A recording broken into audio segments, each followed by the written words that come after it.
everyone. Welcome to Clean Talk. I'm your host, Brad Whitchurch. It is a beautiful day here in sunny Orlando, Florida. It's November 30th, Wednesday at 3 p.m. Eastern Time, and that means we're coming to you live from the Seal Shield Studios.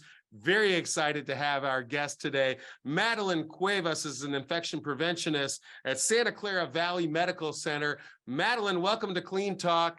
Can you tell us why you're on the show today?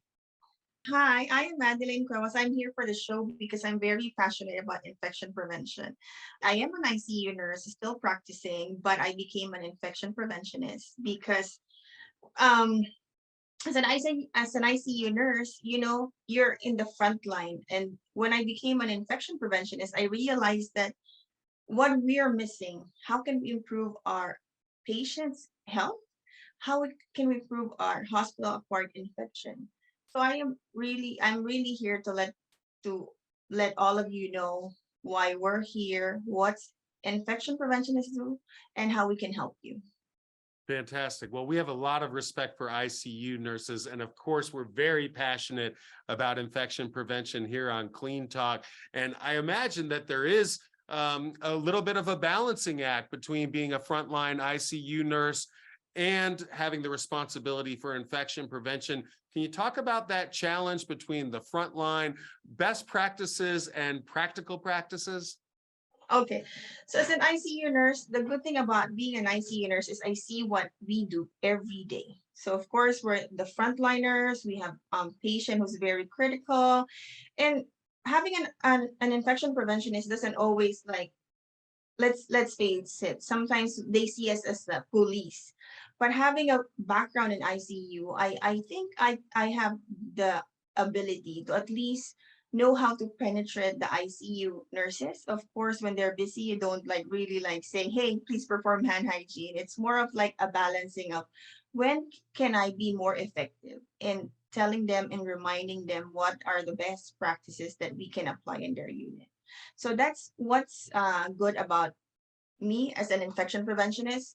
As a practicing ICU nurse at the moment, I'm really enjoying what I can do, what I can give to the team, because understanding, doing everything that we're doing as an infection preventionist, making process improvement, having them to do like prevention of C-Diff, prevention of CLABC, COTI, without the nurses who really would understand why we're doing it, it's not going to be possible.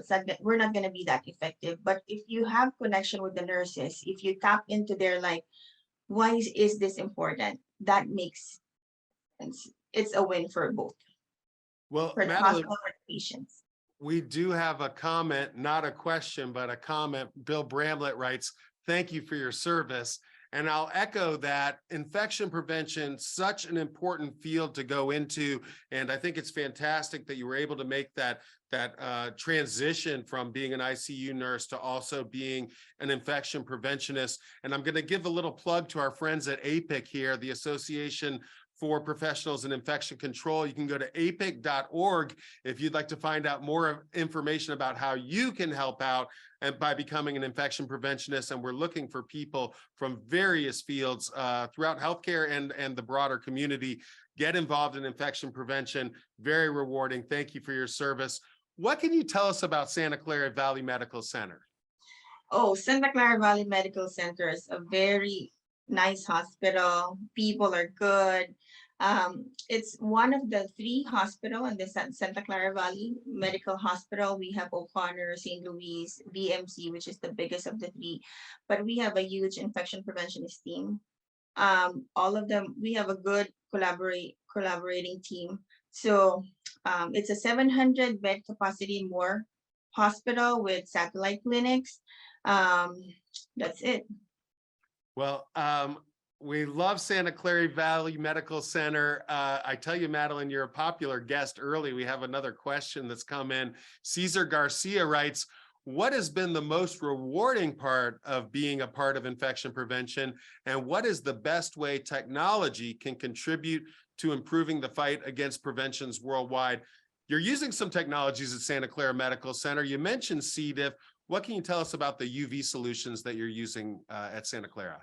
So right now we just implemented UV light. Before we've been doing UV light in all patient who was positive for C-Diff, but now we're continuing and collaborating with the EDS team to ensuring that all patient was positive for C-Diff or rule out for C-Diff gets their room UV lighted. So for of course the C-Diff eradication of C-Diff is not just like UV light, it's a multidisciplinary team. It's the technology, it's the UV light, it's nurses, it's the doctors, it's everyone. So it helps us a lot. Of course, I've been always telling everybody, before our implementation of UV light is for patient who was COVID positive. But I said, why not C. diff? Because C. diff, as you know, is a spore forming microorganism. You cannot just clean it with a regular cleaning solution. You have to have bleach, and of course, UV light would be a good thing to use on it. And of course, our audience knows that C. diff often comes about because of poor antimicrobial stewardship. Yes. And I know that you've had good results with C. diff in your facility. Can you talk a little bit about the results you've gotten combating C. diff? So right now, we're still in the process of improving C. diff in our Santa Clara Valley Medical Center, but we've already seen some improvement, of course. But in my previous hospital in O'Connor, we've gone, I've been there for less than 2 years, but we've gone zero C. diff, like from January to May before I came here in Santa Clara Valley Medical Center. Of course, all our rooms, we UV light. All our rooms, we do terminal cleaning, and I think that helps. Oh, absolutely. Of course, especially as you mentioned, when you have identified a C. diff patient, I think there was a statistics that you're in a typical hospital room, you're 4 times more likely to contract C. diff if the person who was in the room before you had C. diff. That's Yes. concerning. So if you can do deep cleaning and UV radiation, like you said, C. diff can be hard to kill in the vegetative Yes. state. So I think that kind of action, it makes sense that you'd have good results from that. What about other hospital-acquired infections? We've seen the statistics that over the past decades, we've improved our HAI rates, and then COVID comes along, and all of a sudden we see some of these rates starting to rise, and in some facilities rise dramatically. What are your thoughts on that? So of course, COVID is like very infectious microorganism. Cleaning is number one that we can do for that one. Sometimes we do deep dives, and we'll see that, for example, one room will have positive C. diff for like HAI C. diff for a couple of times. But when we do like our deep cleaning, UV light the room, you'll see the improvement on it. There was one time that we had like one room, that room had like positive, that room had HAI COVID. And then what we did is like, this is the second time already. So what we did is we did deep cleaning, terminal cleaning, and then we UV light the room. So far up to now, we haven't had any experience of having another HAI infection in that room. COVID, exactly. That's fantastic. What is the HAI task force at Santa Clara Valley? HAI task force Santa Clara Valley is a task force that really like helps nurses to empower nurses on how we can really like improve our healthcare associated infections. So on our HAI task force right now, what we do is we tell them what our numbers, what we're doing, what are we doing to make it better, and like give them a review of like our, for example, C. diff, how many C. diff did we have, and then we tell them what are opportunities and what are like challenges and what are wins with regards to certain HAIs. So it's more of like telling them what we found out, and of course right now what we're doing is letting them know and inviting them to like, we have this finding, would you like to attend our meeting, so at least you can like show your deep dive and your opportunity. So at least it'll be more it'll be more two-way it's not just us doing the talk. They're also So like doing their due multi-departmental. diligence. Yes, multi-department, telling everything what they can do to prevent it. And it's different when they're the one who's presenting it, because of course they'll stick to their mind with like, okay, so I just invited somebody yesterday to present their C-Diff HAI to our committee. Hopefully they respond soon. Well, I understand too that the HAI committee is doing some things to gamify hand hygiene and best practices. I love it when we make infection prevention fun. Can you tell us what you guys are doing about that? Yes, infection prevention is fun. So we want to change the culture that when they see infection preventionists, they're more of like infection preventionists. It's like a police. So what we want to let them know is that we're not a police. We're your team. We can help you improve your hospital acquired infection, improve hand hygiene. What we're doing right now in Santa Clara Valley Medical Center is we made a HAI or hand hygiene committee, which involves everyone in the hospital, the doctors, the EVS team, the laboratory of multidisciplinary team to be exact. And we have some champions that they send us. So at least they'll know what are our needs, because on May 2022, we send them a survey. So to really understand why is our hand hygiene compliance rate is low. And of course, we address that one by having, because they said they want prices. So now we have prices that we do. So there's going to be a hand hygiene contest that's happening right now. It's going to be continuous, but the first winner will be announced in January. The winner will have prizes like trophy, certificate that's like signed by our doctor, and then they're gonna be treats. Of course, it can be food. It depending, it's individually packed, and it can also be. And then for those like new millennials and like our younger nurses who wants like exposure to Facebook, so the winner will also um, um, be posted in Facebook and our intranet. So at least they can tell them, hey mom, hey friends, we're the first hand hygiene winner in the Santa Clara Valley Medical Center. Because let's face it, Santa Clara Valley Medical Center is it's a huge organization, and being the first one to win it's a huge deal. Absolutely. And I love it when we make infection prevention fun, giving out Yes, prizes, gamifying it. Of course, the real prize is improving patient and yes, practitioner outcomes, right? So we all mhm, win. Well, that's yes, fantastic. You know, we started talking out about the balancing act between ICU and infection prevention. We've talked about hand hygiene. We've talked about UV radiation. Are there any other technologies or low-hanging fruit that you're focused on in your efforts to combat HAIs at Santa Clara Valley? So, we've been having like the UV light. One of this is UV light. Of course, what I said earlier, we're still in the process of getting like the automated hand hygiene monitoring. So that's still in the process right now. But nothing so far aside from that. But And we're welcoming any suggestion, of course. well, of course, you can check out some great solutions on the Clean Talk podcast archival episodes.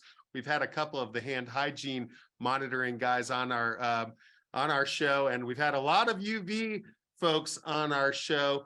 What more can you tell us about the UV solutions that you're using? Is it a UV robot? What are you doing with UV light? So it's a UV Tru-D. What we're using is Tru-D. Tru-D. Tru-D, Okay. yes. What we're using. The good thing about Tru-D is, as an infection preventionist, I can monitor what rooms are being like UV lighted, because we have access. So basically, you have, as long as they ensure that everything is downloaded on time. As an infection preventionist, we can monitor the rooms that are UV lighted and ensure that those rooms that needs to be UV lighted are UV lighted. I like the technology. It has a lot of articles that says that UV light really can improve C-Diff, and also other healthcare associated infections. Right, not just C-Diff, a Not number just of C-Diff. bacteria, Mhm. virus, fungi. Speaking of fungus, what's going on with Candida auroras? This seems to be popping up. I know the recent reports about an epidemic in Nevada now from Candida auroris. Are you seeing any issues around Candida auroris, or are there other HAI pathogens that we should be aware of? Recently there was Ebola, but we don't have a lot of it. Candida auris, sometimes it comes in every now and then, but not that much in our hospital. Ebola, we're preparing for it. Of course, the RSV and flu is big right now. Of course, don't forget to get your flu shots. Your kids, the masking, I know it still helps there. Those are the things that we have to prepare right now because it's big.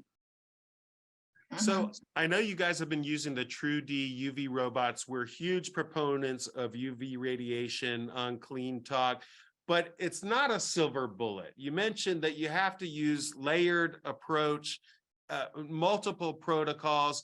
Can you talk a little bit about, as good as the UV robot is, it's not the perfect solution. Can you talk a little bit about some of the challenges around UV technology, or maybe the layers that you need to add to support the Yes. effectiveness of UV light?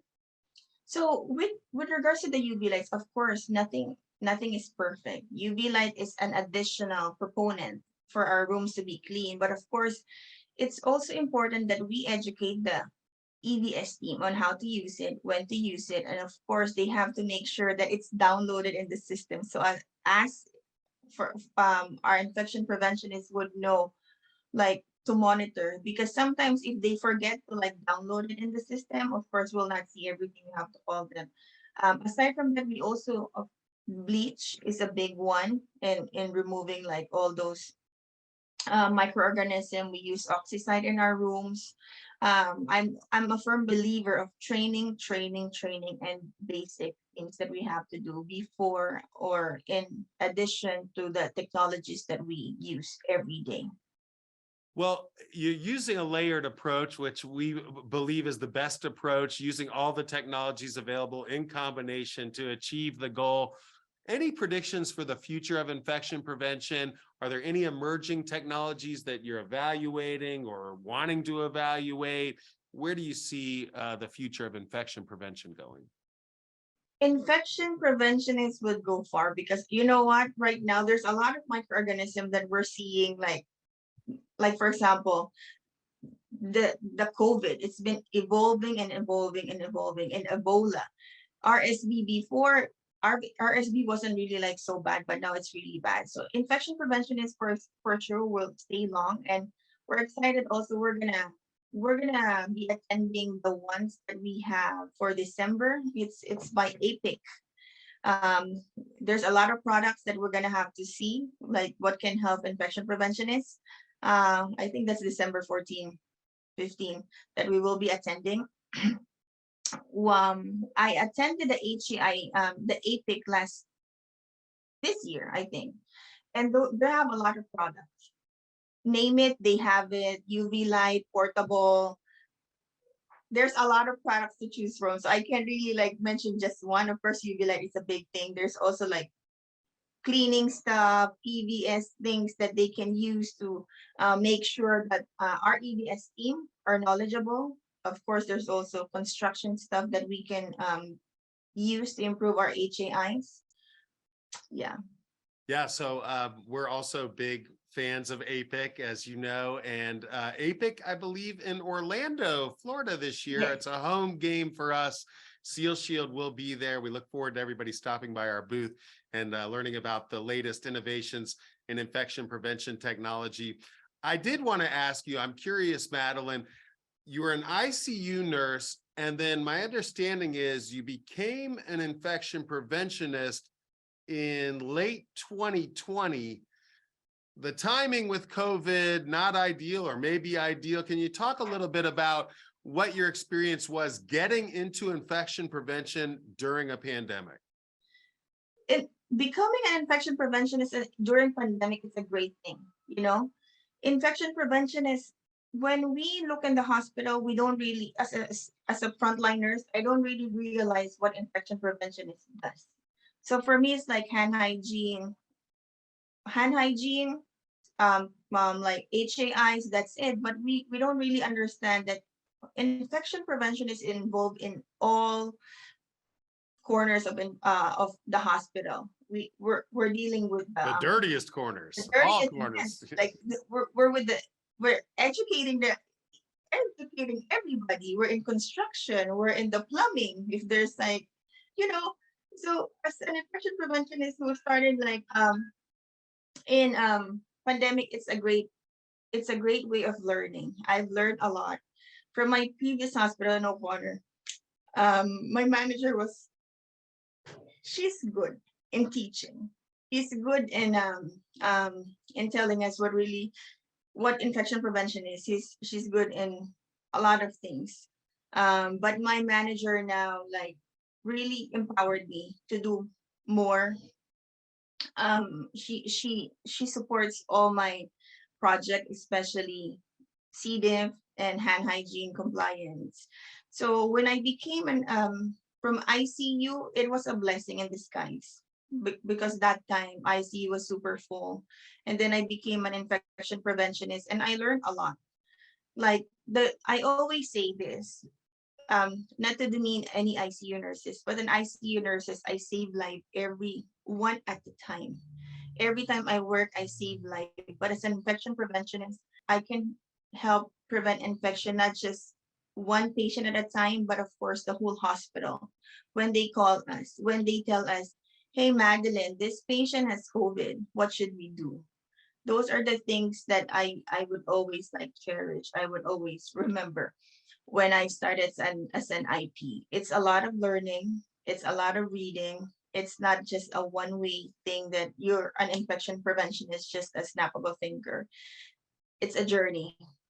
And you've been an ICU nurse for a long time, Yes. but you've only been an infection preventionist, a certified infection preventionist since 2020.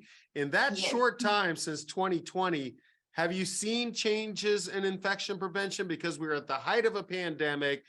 The hospitals were dealing with staffing issues, overcrowding, Yes. and now we're coming into post-pandemic, fewer cases in the facility. How has that affected the practices around infection prevention, or has it? The infection prevention is before is like snap, snap, snap. You have to think now, what are we gonna do? There's a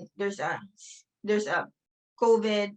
What's the guidelines that you have to give us? But now it's more of like learning now. It's like post-pandemic. So what did we learn? What can we do next to like make it better for us to like see what's happening? After pandemic, I think we should be prepared for more to come because it's not the end of it, you know? So it's down, it's COVID has stopped, but we're picking up right now. This was a big, but I think we're more prepared on how to handle COVID and how to handle like infectious diseases that's emerging. That's good to hear. Our guest is Madelaine Cuevas. If you have a question for Madelaine, go ahead and send it into the Q&A box on the Zoom meeting, and we'll be sure to take that on the air. Madelaine, if you could wave a magic wand and change one thing about infection prevention and healthcare, what would it be? That's a tough question, but for me, empowering each other. When I started to become an infection preventionist, when I started my journey as an IP nurse, I was a staff nurse. My manager empowered me.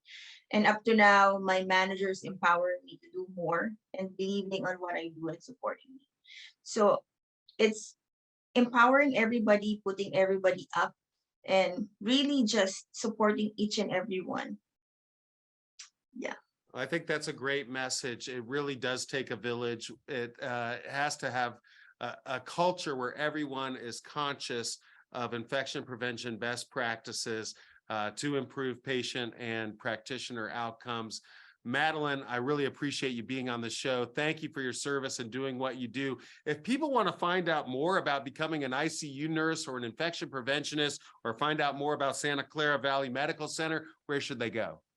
You just gotta have to go to our website. Actually, they're hiring. O'Connor and St. Louis is hiring infection preventionists right now. So send them your resume. Fantastic. An exciting emerging field, new technology solutions coming out, a field Yes. where you can make a real difference. You know, a lot of people are afflicted by hospital-acquired infections, and it's a problem that we can solve. And I Yes. appreciate your efforts to make that a reality. Our guest today has been Madelaine Cuevas. Thank you very much for being on the show, Madelaine. And be sure to join us next week when our guest will be Richard Prince, the Vice Chairman of Department of Surgery at North Shore University Health System. That will be next week, December 7th at 3 p.m. Eastern Time. That's a Wednesday. Be sure to join us then. And until next time, for my guest, Madelaine Cuevas, I'm your host, Brad Whitchurch, reminding you to keep it clean.